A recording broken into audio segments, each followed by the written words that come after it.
দেশের সার্বভৌমত্ব রক্ষায় আনসার বাহিনীকে সর্বোচ্চ প্রস্তুতি বজায় রাখার নির্দেশ প্রধানমন্ত্রীর। ঢাকা থেকে চাঁদাবাজদের তালিকা প্রস্তুত করে অভিযান চালানো হবে স্বরাষ্ট্রমন্ত্রী। গাইবান্ধায় ট্রাফিক মোড়ে অভিনব কায়দায় গাঁজা বহন মোটরসাইকেল জব্দ। ভারত মহাসাগরে মার্কিন ডেস্ট্রয়ারে ইরানি ক্ষেপণাস্ত্র হামলা।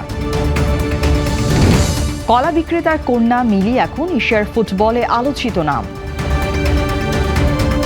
শুভ সন্ধ্যা, স্বাগত জানাচ্ছি বাংলাদেশ প্রতিদিন সংবাদে। এতক্ষণ শুনছিলেন সংবাদ শিরোনাম, এবারে বিস্তারিত।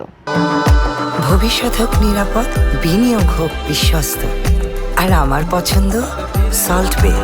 ওয়েলকাম টু সল্ট বে।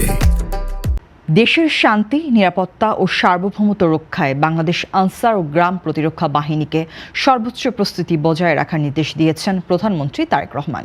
বুধবার সকালে সচিবালয়ের মন্ত্রিপরিষদ বিভাগে প্রধানমন্ত্রীর কার্যালয়ে আনসার ও ভিডিপির মহাপরিচালক মেজর জেনারেল আব্দুল মোতালেব সাজ্জাদ মাহমুদ সৌজন্য সাক্ষাৎ করতে গেলে তিনি এই নির্দেশনা দেন। সাক্ষাৎকালে উভয়ের মধ্যে পারস্পরিক শুভেচ্ছা বিনিময় হয়। প্রধানমন্ত্রীর অতিরিক্ত প্রেস সচিব আতিকুর রহমান রুমন বাসসকে বিষয়টি নিশ্চিত করেন। তিনি জানান, প্রধানমন্ত্রী আনসার ও ভিডিপির দেশপ্রেম, পেশাদারিত্ব এবং জনসেবামূলক কর্মকাণ্ডের ভূয়সী প্রশংসা করেন। সরকার প্রধান বাহিনীর সদস্যদের জনগণের স্বার্থে কাজ অব্যাহত রাখার আহ্বান জানান এবং যে কোনো পরিস্থিতিতে দেশের সার্বভৌমত্ব রক্ষায় সদা প্রস্তুত থাকার উপর গুরুত্ব আরোপ করেন। এ সময় মহাপরিচালক বাহিনীর বিভিন্ন উন্নয়নমূলক কর্মকাণ্ড সম্পর্কে প্রধানমন্ত্রীকে অবহিত করেন। রাজধানী ঢাকায় চাঁদাবাজদের তালিকা প্রস্তুত করে শিগগিরই বিশেষ অভিযান চালানো হবে বলে জানিয়েছেন স্বরাষ্ট্রমন্ত্রী সালাউদ্দিন আহমদ।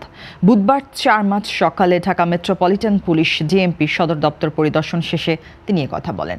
মন্ত্রী জানান, জনমনে স্বস্তি ফিরিয়ে আনা ও রাষ্ট্রের নিরাপত্তা জোরদার করাই সরকারের মূল লক্ষ্য। খুব দ্রুত রাজধানীর চাঁদাবাজদের চিহ্নিত করে তালিকা তৈরি করা হবে এবং অস্ত্রধারী ও দাগী আসামিদের আইনের আওতায় আনা হবে। তিনি বলেন, পুলিশকে তাবেদারির সংস্কৃতি থেকে বের করে জনবান্ধব বাহিনীতে পরিণত করা হবে এবং ব্যক্তিকেন্দ্রিক নয়, আইনের ভিত্তিতেই পুলিশিং চলবে। সালাউদ্দিন আহমদ আরও বলেন, প্রশাসন চেইন অব কমান্ড মেনে পরিচালিত হবে। কোনো থানার ওসি সরাসরি মন্ত্রীকে ফোন করতে পারবেন না। রাজধানীর যানজট নিরসন ও ব্যাটারি চালিত গাড়ি নিয়ন্ত্রণেও প্রয়োজনীয় পদক্ষেপ নেওয়ার নির্দেশ দেওয়া হয়েছে। গাইবান্ধা শহরের ডিবি রোডের ট্রাফিক মোড় এলাকায় অভিনব কৌশলে গাঁজা বহনের সময় একটি মোটরসাইকেল জব্দ করেছে পুলিশ। বুধবার দুপুর 12টার দিকে নিয়মিত তল্লাশির সময় এই ঘটনা ঘটে, তবে অভিযুক্ত সরবরাহকারী পালিয়ে যেতে সক্ষম হন।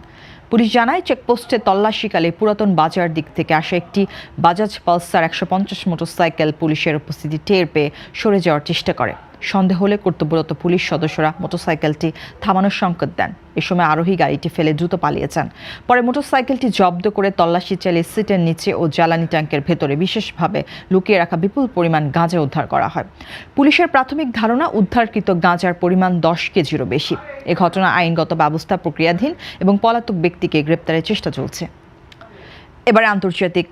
ভারত মহাসাগরে মোতায়েন একটি মার্কিন ডেস্ট্রয়ার লক্ষ্য করে সফল ক্ষেপণাস্ত্র হামলা চালানো দাবি করেছে ইসলামী বিপ্লবী গার্ড কোর IRGC।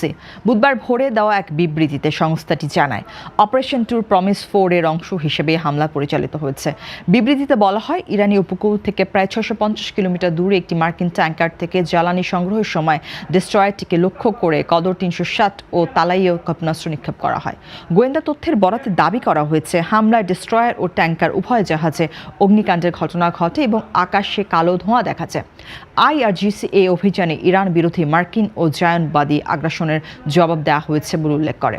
তবে যুক্তরাষ্ট্রের পক্ষ থেকে এই বিষয়ে তাৎক্ষণিক কোনো প্রতিক্রিয়া পাওয়া যায়নি এবং স্বাধীনভাবে হামলার দাবি যাচাই করা সম্ভব হয়নি। এবারে খেলার খবর। ময়মনসিংহের এক কলা বিক্রেতা বাবার টিনের ঘর পেরিয়ে মিলি আক্তার আজ এশিয়ার ফুটবলে আলোচিত এক নাম। একসময় খাওয়া পড়া দিতে পারেননি বাবা মা, তবু ছোটবেলা থেকেই ফুটবলের সাথে তার গভীর সখ্যতা। অর্থাহার অনাহারে কাটলেও শখের ফুটবল ছাড়েননি তিনি। সে মিলি আক্তার এশিয়ান কাপে শক্তিশালী চীনের বিপক্ষে অভিষেক ম্যাচেই নিজের সামর্থ্যের জানান দিয়েছেন। 2-0 গোলে হারলেও গোল পোস্টের নিচে তার আত্মবিশ্বাস আলাদা করে নজর কেড়েছে। চীনের বিপক্ষে ম্যাচের আগে খুব কম মানুষই ভাবতে পেরেছিলেন নিয়মিত গোলকিপার রূপনা চাকমাকে বেঞ্চে রেখে একাদশে সুযোগ দিবেন ব্যাকআপ গোলকিপার মিলি আক্তার। কিন্তু কোচ পিটার বাটলার ভিন্ন পরিকল্পনা সাজিয়েছিলেন। চীনা খেলোয়াড়দের গড় উচ্চতা বাংলাদেশের তুলনায় প্রায় 8 ইঞ্চি বেশি। সেট পিস ও কর্নারে এই শারীরিক সুবিধা কাজে লাগাতে পারত তারা, তাই তুলনামূলক লম্বা মিলিকে খেলিয়ে আকাশপথের বল সামলানোর কৌশল নেন বাটলার। অনভিজ্ঞ হলেও 90 মিনিটে একের পর এক সেভ করে কোচের সিদ্ধান্তকে সঠিক প্রমাণ করেন মিলি। দর্শক, এই ছিল আজকের সংবাদ। সবশেষ খবর জানতে চোখ রাখুন বাংলাদেশ প্রতিদিন ইউটিউব চ্যানেল ও ফেসবুক পেজে। সবাইকে ধন্যবাদ।